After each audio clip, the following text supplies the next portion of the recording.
were killed in February of this year compared to 63% in February of 2012.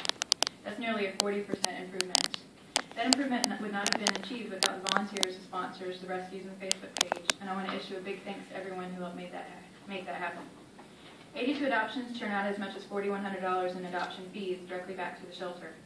We have also seen 82 pets can bring in over $126,000 in new community revenue annually.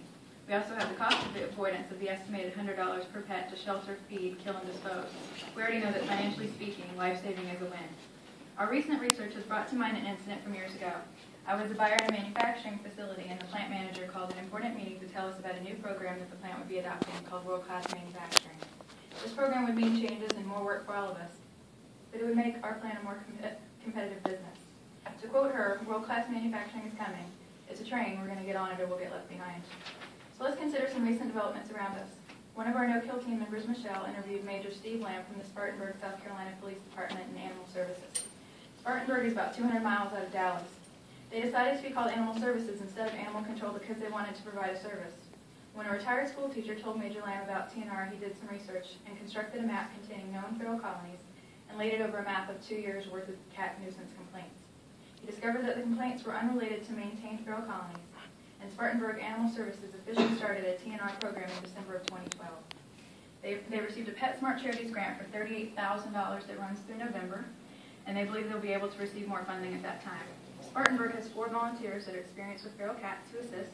100 cats have been trapped, neutered, returned so far, and 0 cats have been killed this year. Spartanburg Animal Services is violating their own free-roaming pet ordinance, but the City Council is making an exception for the maintained feral colonies, and they believe the ordinances will be updated soon. Spartanburg is believed to be the only animal control maintained TNR program in the country. They're putting Spartanburg on the map in a good way. Major Lamb now receives calls from neighboring counties and to as far away as New Zealand. Word is spreading about the progressive Spartanburg Animal Services. What about Georgia? The Best Friends Animal Society published a March 4, 2013 article regarding a program in DeKalb County called Operation Feral Freedom, where Lifeline Animal Project has partnered with DeKalb Animal Services and Enforcement to handle trap, neuter, return in DeKalb. The director for DeKalb Animal Services and Enforcement, Ian Rawls, was quoted as saying, "This program is going very well. This past January, we had 0 euthanasia for cats in our shelter. I've been in animal welfare for 30 years and I've never seen anything like it. Of course, we want cats to live indoors, but our culture doesn't always support that. Making sure free-roaming cats are not reproducing is critical." And if you were to visit the website for DeKalb County Animal Services and Enforcement, you would find this quote, "Forget the old image of the dog pound and the dog catchers. DeKalb Animal Services and Enforcement is a progressive division of the DeKalb County Police Department. The website encourages you to find a new best friend, sponsor a pet, or support their foster adoption program, and to complete a customer survey when you're done." It's also great news that Lifeline Animal Project recently took over Fulton County Animal Services, and we can look forward to seeing new and wonderful things happening in Fulton. So what is all my point to this? Progressive animal sheltering, or animal services, where there is a strong emphasis on life saving, is a moving train. And remembering the plant manager, I know we must get on it or we will be left behind. Shelters near and far are searching for life-saving alternatives. They're benchmarking their success and rating themselves on their life-saving abilities.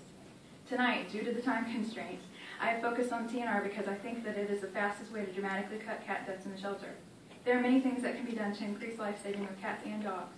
Pet sponsoring, pet fostering, off-site adoptions, retention programs, and spay-neuter assistance. Our ability to save is limited only by our creativity and our willingness to change and adapt. There's a passage in the book Redemption by Nathan Winograd that has driven me to be here before you, to reach out to the community and to speak out. And it says, "Whether we realize, appreciate, or believe it or not, as history marches towards greater compassion toward non-human animals, no-kill's conquest of the status quo is inevitable. If we remain silent at this moment, however, an opportunity will be lost to speed that process along. Our silence, therefore, has a body count. The price to be paid for our refusal to seize this opportunity will be the lives of millions of dogs and cats needlessly killed in shelters next year and the year after that." So I close with this. From the scared little feral cat to the homesick or lost pit bull, each life has value. Only God can give life, so we should consider taking it a very serious matter. And all steps we can institute to save lives should be studied. We want Paulding to be a pioneer in animal services, and we can be progressive or we can be regressive. Please support life-saving initiatives.